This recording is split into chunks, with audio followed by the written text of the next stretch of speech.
Assalamualaikum warahmatullahi wabarakatuh. Kembali lagi di channel Nasihat Kehidupan Misteri.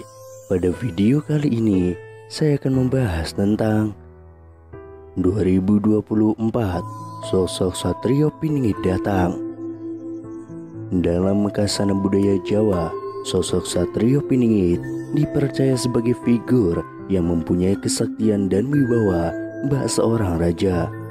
Menurut penuturan Permadi SH, politikus sekaligus paranormal mengatakan Satrio Piningit atau Ratu Adil bakal muncul jika kondisi di Indonesia telah mengalami kemerosotan di berbagai sendi kehidupan. Dari nama yang disandangnya, Piningit berarti masih tersembunyi atau memang belum saatnya muncul jika waktunya belum tiba. Sosok misterius tersebut bakal naik ke tampuk kekuasaan tertinggi di Indonesia yang menjadi teladan, harapan, dan mengayomi rakyatnya. Konon beberapa pemimpin di negeri ini juga pernah dikaitkan dengan figur Satrio Piningit. Seperti apa sosok misterius itu sebenarnya? Satrio Piningit bakal muncul saat kondisi Indonesia mencapai titik terendah dan penuh huru-hara. Dalam istilah Jawa, zaman kala bendu atau kondisi rakyat Indonesia yang telah mencapai titik kemerosotan yang paling dasar bakal menjadi tanda adanya petaka besar yang melanda negeri ini.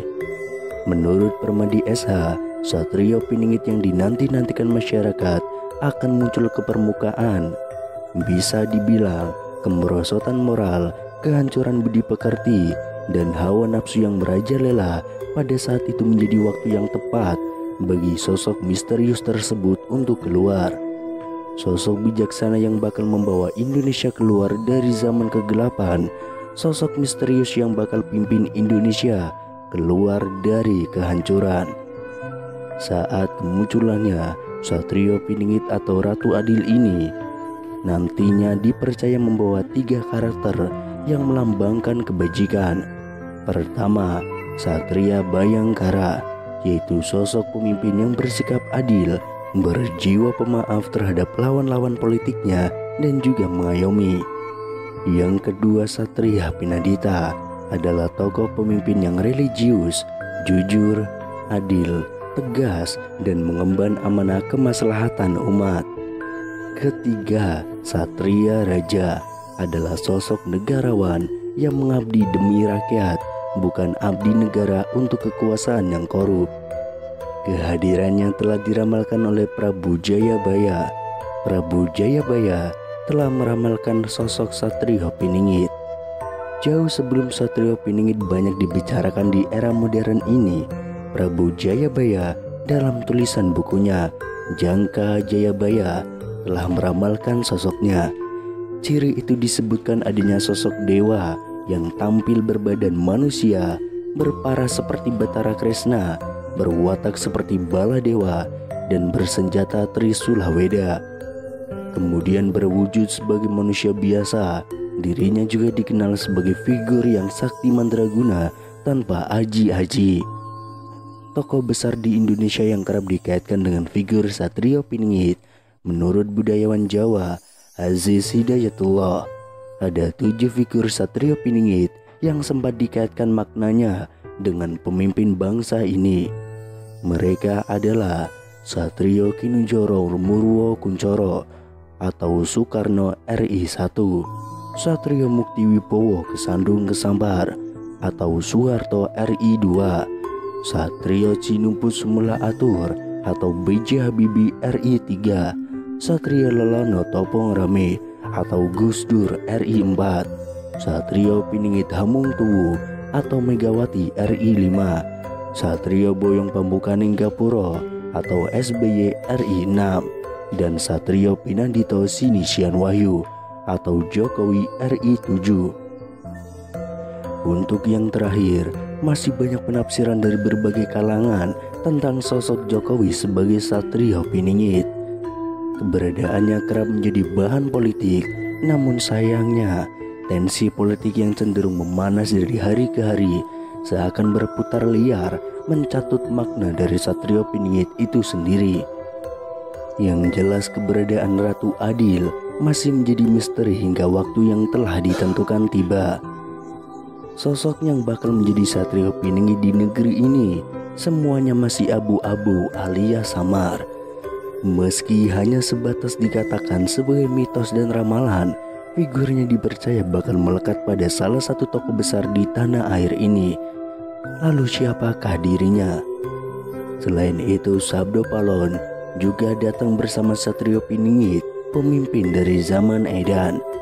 Sabdo Palon akan menjadi penjaga wahyu kekuasaan bagi lahirnya Satrio Piningit. Dia adalah Ratu Adil, pemimpin sejati dari zaman Edan yang bisa membawa menuju pencerahan. Sabdo Palon menelan kekecewaan yang amat sangat ketika Sang Prabu Brawijaya V memeluk agama Islam. Dia merasa bahwa raja telah terperosok, sudah menjadi Jawan, Arab-Araban, dan hanya nurut ikut-ikutan. Tidak ada gunanya saya asuh, saya malu kepada bumi dan langit. Malu memomong orang tolol, saya mau mencari momongan yang bermata satu, yaitu yang mengerti dan tahu tujuannya beragama. Tidak mau saya memomong paduka, kata Sabdo Palon. Sabdo Palon mengaku telah mengasuh 2003 atau 2003 tahun raja-raja Jawa. Namun satupun tidak ada yang mengubah agamanya. Semua raja-raja asuhannya tetap memegang teguh ajaran yang menjunjung tinggi budi pekerti, kecuali Sang Prabu Brawijaya V yang meninggalkan agama leluhurnya. Dibalut kekecewaan, Sabdo Palon berkata bahwa dirinya akan memisahkan diri dengan Sang Prabu. Dia tidak akan pergi, melainkan moksa. Dia akan menjadi samar, yang artinya meliputi sekalian wujud, tidak tampak secara kasat mata. Di dalam Surat Darmo Gandul disebutkan bahwa Semar dipercaya merupakan utusan gaib Gusti Kang Murbeng Dumadi atau Tuhan yang Maha Kuasa untuk melaksanakan tugas agar manusia selalu menyembah dan bertakwa kepada Tuhan, selalu bersyukur dan eling serta berjalan pada jalan kebaikan. Saat ini Indonesia telah memasuki tahun politik menuju Pilpres 2024. Bicara soal pemimpin tanah air kerap dikaitkan dengan ramalan Jayabaya tentang sosok Satrio Piningit. Soal Satrio Piningit menjadi salah satu ramalan Prabu Jayabaya yang paling populer. Lantas, apakah ramalan tersebut sudah terbukti? Prabu Jayabaya meramalkan bangsa Indonesia akan memasuki zaman kala bendu atau carut marut. Pada saat itu terjadi, Satrio Piningit akan datang dan membawa bangsa Indonesia keluar dari situasi kala bendu itu.